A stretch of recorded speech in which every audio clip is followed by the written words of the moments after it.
Good morning class 6 this science and बच्चों इसमें हमारा चैप्टर नंबर 15 चल रहा है एयर अराउंड अर्थ। ओके, उसको हम आधा हम इससे पहले की वीडियो में इसको समझ चुके हैं, इसको रीड कर चुके हैं चैप्टर को। तो आगे जो हमारा जो कंटिन्यू करेंगे हम इसे, हमारा जो टॉपिक है आज का उसमें डस्ट एंड स्मोक, इसके बारे में हम थोड़ा सा इससे पहले भी पढ़ चुके हैं। तो आगे देखते हैं इस बारे में। डस्ट एंड स्मोक यानी कि जो हम आप समझ सकते हो धुएँ और धूल के बारे में जैसे बात करेंगे कि एयर अराउंड जब हम बात करें कि हमारे आसपास की हवा, तो उसमें कहीं ना कहीं डस्ट एंड स्मोक किस तरह से पाया जाता है। ठीक है, तो उस बारे में हम जानेंगे। इसमें लिखा है the burning of fuel also produces smoke. Smoke contains a few gases and fine dust particles and is often harmful. That is why you see long chimneys in factories. This takes the harmful smoke and gases away from our noses but brings it closer to the birds flying up in the sky. ठीक है, तो बेटा बोला जा रहा है इसमें कि जो हमारा जलता हुआ ईंधन होता है वो भी क्या है, स्मोक यानी कि धुएँ, उससे भी उत्पन्न होता है, उससे भी क्या होता है, प्रोड्यूस होता है स्मोक। जैसे कि आप देख सकते हो कि हमारी कोई लकड़ी वगैरह चल रही है, हमारे कोई जैसे हमारे गाड़ियाँ वगैरह होती हैं उनमें भी फ्यूल होता है, जो वो भी जब होता है बर्न होता है, या कहीं भी आप अगर आग जलाते हो, कोई कहीं पे फ्यूल जो है उसका ईंधन होता है कहीं जल रहा है, तो उससे क्या होता है, उससे धुआं निकलता है। ठीक है, तो जो स्मोक है contains few gases and fine dust particles and it's often harmful. जो स्मोक होता है, धुआं होता है, इनमें अनेक तरीके की बहुत सी गैसें हमें देखने को दिखती तो नहीं है, लेकिन बहुत सारी गैसें पाई जाती हैं जो क्या होता है, अक्सर जो हमारे लिए काफ़ी हार्मफुल होती हैं। That is why you see long chimney. इसलिए आप देख सकते हो जो हमारी फैक्ट्रियाँ होती हैं, जो हमारे कारखाने होते हैं जहाँ पे अनेक प्रकार की चीज़ें तैयार होती हैं, कई तरह के कारखाने आपने देखे होंगे, तो उनकी चिमनी जो होती है बहुत ऊपर की तरह होती है, आसमान की तरफ। ठीक है, काफ़ी ऊंची बनाई जाती हैं, जिससे क्या होता है, उससे निकलने वाली गैसें जो है हमारी नाक तक ना पहुंच सके, यानी कि हम उसको ब्रीदिंग में हमारे क्या हो, जो हम सांस ले रहे हैं अंदर उन गैसेस में, वो इन्वॉल्व ना हो, but brings it closer to the birds flying up in the sky. लेकिन जो आसमान में उड़ने वाली चिड़िया होती है, पक्षी होते हैं, ये इसके काफ़ी संपर्क में होते हैं, जो चिमनी होती है, तो उससे उनको काफ़ी नुकसान भी पहुँचता है कई बार। Dust particles are always present in the air. तो जो डस्ट पार्टिकल होते हैं, हमारे धूल के कण जो होते हैं, वो हमेशा जो होते हैं कहाँ पे उपस्थित होते हैं, हवा में हमेशा उपस्थित होते हैं। इस बात को समझने के लिए हम यहाँ पे एक छोटी सी एक्टिविटी देखेंगे। इसको एक्टिविटी को देखिए, लिखा है find a sunny room in your school और होम। ठीक है, close all the doors and windows with curtains pulled down to make the room dark. Now open the door or window facing the sun just a little in such a way that it allows sunlight. ठीक है, तो इसमें बोला जा रहा है कि हमें एक ऐसा रूम देखना है जिसमें क्या हो, जिसमें धूप आती हो, चाहे आप स्कूल में देखें या घर में देखें। क्लोज ऑल द डोर्स और विंडोज़, वहाँ की क्या करनी है आपको, सारी दरवाजे और खिड़कियाँ जो है बंद कर देनी है, वहाँ पे कर्टेन लगा देने हैं। और उसके बाद क्या करते हो आप, एक ऐसा दरवाज़ा, ऐसी खिड़की को आप थोड़ा सा खोलिए, जिससे क्या हो रहा है, जिसका फेस जो है सूर्य की तरफ होगा, यानी सूरज की तरफ जिसकी सीधी रोशनी पड़ती हो। ठीक है, such a little in such a way, just a little in such a way that it is allows to sunlight enter the room only through a slit। तो आप सिर्फ इतना रखिएगा कि जब सामने से धूप आए तो वहाँ पे एक छोटी सी जगह बनी हो या कोई छेद बना हो दरवाजे में या विंडो में, आप देखेंगे वहाँ पे से धूप अंदर आ रही है। Then look carefully at the incoming beam of sunlight. तो आप वहाँ पे ध्यान से देखिए, जो आप देख सकते हो जो सनलाइट अंदर आ रही हो छोटे से छेद से, या फिर जहाँ भी जगह दरवाजे में कहीं जगह बनी हुई है जहाँ से धूप सीधा अंदर आ रही है रूम में, तो आप क्या देख सकते हो, do you see some tiny shining particles moving in the beam of sunlight. What are these particles. तो आप क्या देखते हैं, वो जो सूर्य की किरण अंदर आ रही है उसमें आप कुछ क्या है, छोटे छोटे से पार्टिकल्स आपको सनलाइट के उसमें दिखाई देगी, जो उसमें किरण अंदर की तरफ आ रही है। व्हाट आर दीज पार्टिकल्स, ये पार्टिकल्स क्या होते हैं। ठीक है, तो लिखा है during cold winters you might have observe similar beam of sunlight filtered through the trees in which dust particles appear to dance merrily around. तो जो सर्दियों का समय होता है, आपने उस समय भी देखा होगा इसी तरह का, कि सनलाइट की जो सूर्य की किरणें होती है इस तरह आती है, कहाँ, जैसे पेड़ की पत्तियों के बीच में से कहीं से जो है सूर्य की किरणें निकल कर आ रही होती हैं। ठीक है, उसमें क्या देखते हैं आप, कुछ डस्ट पार्टिकल्स आपको घूमते हुए नजर आता है। This shows that air also contains dust particle. The presence of dust particle in air varies from time to time and from place to place. ठीक है, तो ये इससे क्या पता लगता है हमें कि जो डस्ट पार्टिकल होते हैं, हमारे धूल के कण होते हैं, वो क्या होते हैं, हवा में उपस्थित होते हैं। This the presence of dust particle in air varies from time to time.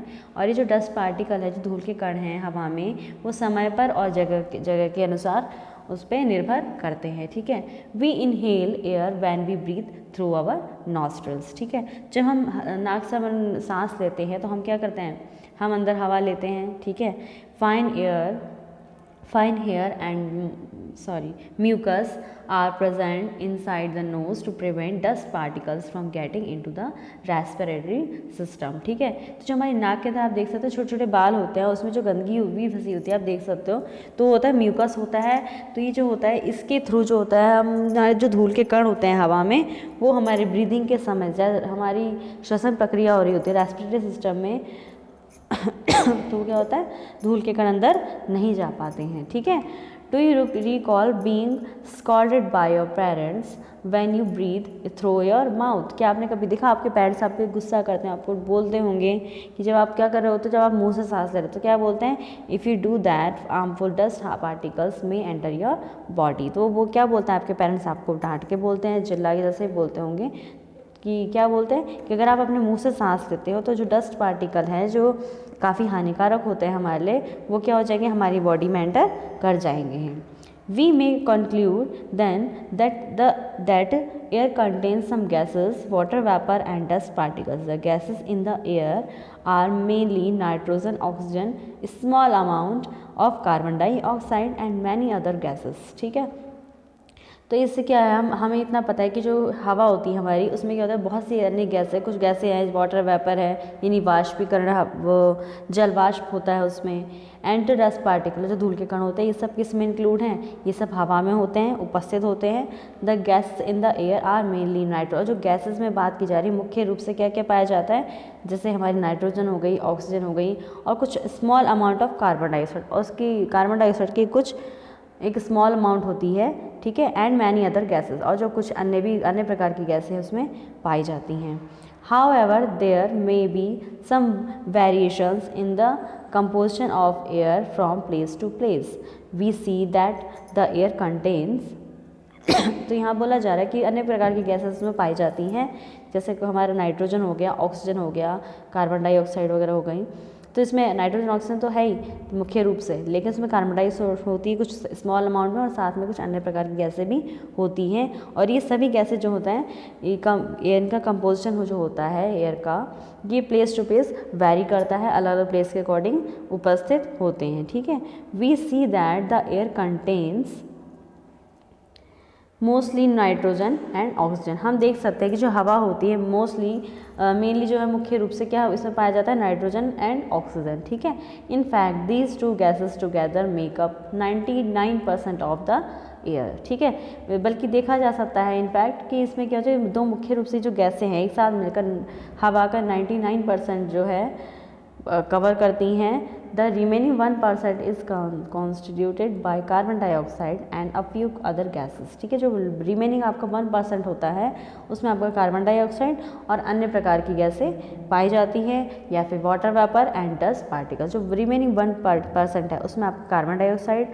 अन्य गैसें और हमारा जलवाष्प हो गया, या फिर हमारे जो है डस्ट पार्टिकल्स हो गए, धूल के कण हो गए, वो सब पाया जाता है। आप ऊपर के एक डायग्राम में इसमें देख सकते हो जो बना हुआ है कंपोजिशन का एयर का, इसमें आप देख सकते हो 90 ये एक बड़ा एरिया है वो नाइट्रोजन और ऑक्सीजन ने कवर कर रखा है, जो मिलके जो है 99% का इन्होंने एयर में प्लेस बनाते हैं। ठीक है, जो आपका अनदर वो है प्लेस जो है 1% का, वो है carbon dioxide, water vapour and other gases का। ठीक है, आगे है how does oxygen become available to animals and plants living in water and soil. ठीक है, तो इसको हम थोड़ा समझेंगे एक्टिविटी के थ्रू। एक्टिविटी नंबर 5 है, इसमें लिखा है take some water in glass vessel और beaker, heat it slowly on a tripod stand. ठीक है, well before the water begins to boil look carefully at the inner surface of the vessel. तो आप क्या देखते हो, जब आप एक किसी ग्लास वेसल में, किसी कांच के बर्तन में या फिर बीकर में अगर पानी गर्म करने रखेंगे और हीट इट स्लोली ऑन, तो हम इसी धीरे से ये गर्म होता रहेगा, तो हम क्या करते हैं पूरा अच्छी तरह से गर्म बॉयल होने से पहले आप देख सकते हो, ध्यान से देखेंगे तो आपकी इसकी जो इनर सरफेस है, जो बर्तन है आपका, जो बीकर है, उसका इनर सरफेस जो निचला तल होता है उस पर आप देखेंगे छोटी छोटी पानी की बूंदें, उसके कण दिखाई देंगे आपको, यहाँ दिख रहे होंगे आपको बर्तन में, ठीक है। तो ये क्या होता है, do you see tiny bubbles on the inside, तो आप यहाँ देख सकते हो छोटे छोटे कुछ बबल्स आपको दिखाई दे रहे होंगे इसमें। These bubbles come from the air dissolve in water, ठीक है। When you heat the water to begin with the air dissolve in it escapes, as you continue heating the water itself turns into vapor and finally begins to boil, ठीक है। तो क्या होता है इसमें starting में जो एयर जो डिसॉल्व होने लग जाती है, स्किप जो खाली जगह होती है वहाँ पे, ठीक है, उसमें जगह बनाने लग जाती है। और क्या होता है अगर आप इसको कंटिन्यू ऐसे ही गर्म होने देते हैं तो धीरे धीरे क्या होता है जैसे जैसे प्लेस बनता रहता है उसमें, ठीक है। तो क्या होता है पानी जो है थोड़ा थोड़ा करके आगे उसमें बॉयल होने लगता है। We learn in chapter number 8 and 9 that the animals living in water use the dissolve oxygen in water, ठीक है। The organism that live in soil also need oxygen to respire, is it not it? How do they get the air they need for respiration? हम जानेंगे कि जो मिट्टी के अंदर भी होते हैं, ठीक है, ऑर्गेनिज्म होते हैं, जो भी जीव होते हैं, जीवाणु होते हैं, वो भी क्या होता है उनको भी ऑक्सीजन की आवश्यकता होती है उसके लिए, श्वसन के लिए, ब्रीदिंग के लिए। तो उनको एक इस तरह से ये जो गैस होती है या जो भी उनको रेस्पिरेशन में हेल्पफुल होती है एयर, किस तरह से उनको मिलती है, ठीक है। तो आगे देखेंगे इसको। Take a lump of dry soil in a beaker or a glass, add water to it and note what happens. Do you see bubbles coming out from soil? These bubbles indicate the presence of air in the soil, ठीक है। हमने क्या करना है, हमने एक beaker में थोड़ी मिट्टी लेनी है और उसमें क्या करना है, उसमें पानी डालेंगे, ठीक है, ऐड वाटर, उसमें पानी ऐड करेंगे थोड़ा सा, तो हम क्या देखते हैं कि जो मिट्टी में थोड़े थोड़े बबल उठने लग जाते हैं। तो ये जो बबल है हमें इंडिकेट करते हैं कि जो मिट्टी है, जो इंडिकेट करते हैं presence of air in the soil, की जो मिट्टी है उसमें पानी की, हवा की उपस्थिति को बताते हैं, ठीक है। When the water is poured on the lump of soil, it displays the air which is seen in the form of bubbles. The organisms that live inside the soil and the plant's roots respire in this air. तो ये जो bubbles उठ रहे हैं उसमें, तो ये बता रहे हैं कि मिट्टी के अंदर जो होती है क्या होती है, उसके अंदर भी हवा होती है और इन्हीं की हेल्प से जो उसके अंदर जो ऑर्गेनिज्म होते हैं या पौधे की जो जड़ें होती हैं वो रेस्पायर यानी कि श्वसन करती हैं। श्वसन की जो उनकी प्रक्रिया होती है इसी हवा के थ्रू होती है जो मिट्टी में पाई जाती है, ठीक है। A lot of burrows and holes are formed in deep soil by the animals living in the soil. तो बहुत सारे जो इसे क्या होता है जो छोटे छोटे छेद होते हैं, अब काफ़ी गहराई में आप देख सकते हो, डीप सॉइल जो मिट्टी होती है अंदर तक काफ़ी उसमें छेद होते हैं, काफ़ी स्पेस होता है उनमें, तो उनकी जो हवा होती है वही जो होती है एनिमल्स के में उसमें मिट्टी में रहने वाले एनिमल्स के लिए हेल्पफुल होती है रेस्पिरेटरी सिस्टम के लिए, ठीक है। These burrows also make spaces available for air to move in and out of soil. However, when it rains heavily, water fills up all these space occupied by in the air in the soil.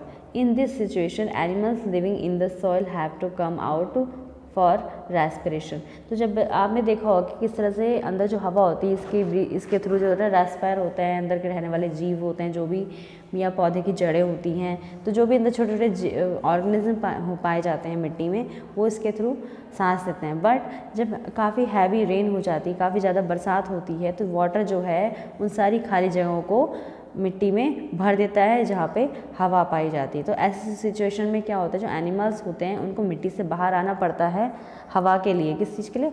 हवा के लिए उसको मिट्टी से बाहर आना पड़ता है। Could this be the reason why earthworms come out of the soil only during heavy rains? तो यही एक रीज़न जो होता है इस टाइम पे क्या होता है, जो हैवी रेन होती है इस टाइम पे, ठीक है। तो जो हमारे जो भी जीव है, एनिमल्स होते हैं जो मिट्टी में रहने वो सब बाहर आने लगता है, ठीक है। Have you ever wondered why all the oxygen of atmosphere does not get used up through a large number of organism are consuming it? Who is refilling the oxygen in the atmosphere? तो ये बोला जा रहा है जब इतने सारे animals या इतने सारे जीव हो गए जो एक बड़ी संख्या में हैं, जो करते हैं क्या करते हैं, ऑक्सीजन को कंज्यूम करता है एटमॉस्फेयर से, ठीक है, एक लार्ज नंबर में, बाहर काफ़ी बड़ी संख्या में जो है ऑर्गेनिज्म हो गए, प्राणी जो हो गए, ये जितने जीव जीवाणु होते हैं वो ये जो होता है क्या कहते हैं, ऑक्सीजन लेते हैं। हु इज़ रिफिलिंग, तो ये सारी जो ऑक्सीजन है हमारे वायुमंडल में फिर से रिफिल कौन करता है या कैसे होता है, वापस हमारे वायुमंडल में ऑक्सीजन फिर से कैसे हमें प्राप्त होती है, क्योंकि हर एक प्राणी जो है जीवित रहने के लिए अपने जो रेस्पिरेटरी हमारी जो श्वसन प्रक्रिया है उसमें हम ऑक्सीजन ग्रहण कर रहे हैं, बट क्वेश्चन ये उठता है कि दोबारा ये ऑक्सीजन हमारे वायुमंडल में किस तरह से हम एवरी टाइम हमारे लिए अवेलेबल है। तो इसके बारे में देखते हैं हमारे नेक्स्ट टॉपिक में, how is the oxygen in the atmosphere replaced. ठीक है, in chapter number 7 we read about photosynthesis. In this process plants make their own food and oxygen is produced along with it। तो जो chapter number 7 था उसमें हमने photosynthesis यानी कि प्रकाश संश्लेषण के बारे में हमने इसमें पढ़ा था। इन दिस प्रोसेस, इस प्रक्रिया में plants make their own food, वो जो पौधे होते हैं वो अपना खाना अपना भोजन खुद बनाते हैं, and oxygen is produced along with it, और इसी के साथ साथ जो ऑक्सीजन होती है वो भी प्रोड्यूस करते हैं। Plants also consume oxygen for respiration, but they produce more of it than they consume। तो इस समय क्या होता है, प्रकाश संश्लेषण में पौधे जो है ऑक्सीजन लेते भी हैं, लेकिन साथ साथ क्या करते हैं, जितना वो यूज़ करते हैं उससे ज़्यादा वो उसको प्रोड्यूस कर लेते हैं, इतना वो कंज्यूम करते हैं उससे कहीं ज़्यादा वो क्या करते हैं, ऑक्सीजन को प्रोड्यूस करते हैं। दैट इज़ वाई वी से प्लांट्स प्रोड्यूस ऑक्सीजन, इसलिए हम कहते हैं कि जो पौधे होते हैं वो ऑक्सीजन का उत्पादन करते हैं। ठीक है, it is obvious that animals can not live without plants, और ये साधारण सी बात है, काफ़ी सामान्य बात है, बोल सकते हैं कि क्या एनिमल्स जो होते हैं, जानवर होते हैं, वो can not live without plants, पौधों के बिना नहीं रह सकते हैं। Similarly plants can not survive for long without animals, इसी प्रकार जो पौधे हैं वो भी एनिमल्स के बिना लंबे समय तक सर्वाइव नहीं कर सकते हैं। ठीक है, they would consume all the carbon dioxide in the atmosphere. ठीक है, we can see that both need each other, तो जो पौधे होते हैं वो क्या करते हैं, वो भी उनको भी कार्बन डाइऑक्साइड की ज़रूरत होती है जो उनको एनिमल्स के थ्रू मिलती है, तो वो भी करते हैं अपने एटमॉस्फेयर से, अपने वायुमंडल से कार्बन डाइऑक्साइड, जिसको हम CO2 भी बोलते हैं, इसका केमिकल नेम है। ठीक है, we see that both of need each other, तो हम देख सकते हैं कि एनिमल्स और प्लांट्स दोनों को ही एक दूसरे की बहुत आवश्यकता होती है। As the balance of oxygen and carbon dioxide in the atmosphere is thus maintained. ठीक है, क्यों ज़रा आवश्यकता है एक दूसरे की, क्योंकि जो हमारा ऑक्सीजन और कार्बन डाइऑक्साइड है इन दोनों का बैलेंस बनाए रखने के लिए वातावरण में, इसको मेंटेन रखने के लिए दोनों को ही, यानी कि दोनों कौन, प्लांट्स को यानी पौधों को, और एनिमल्स यानी जानवर हो गए, प्राणी हो गए, उनको एक दूसरे की आवश्यकता है। This shows the interdependence of plants and animals. We can now appreciate how important air is for life on earth। Are there any other uses of air? Have you heard about a windmill? तो हम ये जानते हैं, हम काफ़ी appreciate करते हैं, कर सकते हैं इस बात को, हाउ इम्पोर्टेंट कि हमारे लिए जो हवा है वो कितनी ज़्यादा आवश्यक है। Air is life on earth, मतलब जो धरती है, धरती पे जीवन जीने के लिए, लाइफ के लिए हवा कितनी ज़्यादा इम्पॉर्टेंट है। Are there any other use of air, तो हमें हवा का क्या और कोई यूज़ भी हो सकता है। Have you heard about a windmill, क्या आपने कभी भी पवन चक्की के बारे में सुना है, विंड मिल जिसे कहते हैं। Look at figure 15.12। ठीक है, तो आप यहाँ देख सकते हैं एक विंड मिल या पवन चक्की दिखाई दे रही है आपको, इससे आपको हवा का एक अन्य उपयोग भी देखने को मिलेगा। The wind makes the wind mill rotate. The windmill is used to draw water from tube wells and to run floor mills. Windmills are also used to generate electricity. Air helps in the movements of sailing yachts, gliders, ठीक है, parachutes and aeroplanes। ठीक है, birds, bats and insects can fly due to the presence of air. Air also helps in the dispersal of seeds and pollen of flowers for several plants. Air plays an important role in water cycle। तो हवा का अन्य क्या उपयोग है, जो हमारी wind mill होती है वो हवा के माध्यम से ही क्या होती है, चलती है, रोटेट होती है। The wind mill is use to draw water from tubewell and to run flour mills. ठीक है, तो जो ये पवन चक्की होती है इसके हेल्प से क्या होता है, जो हमारे ट्यूबवेल्स होते हैं उनमें चलती है, इसके माध्यम से हमारा क्या होता है इलेक्ट्रिसिटी जनरेट भी हो सकती है, यानी कि बिजली का जो उत्पादन जनरेट करते हैं हम उसको वो भी कर सकते हैं।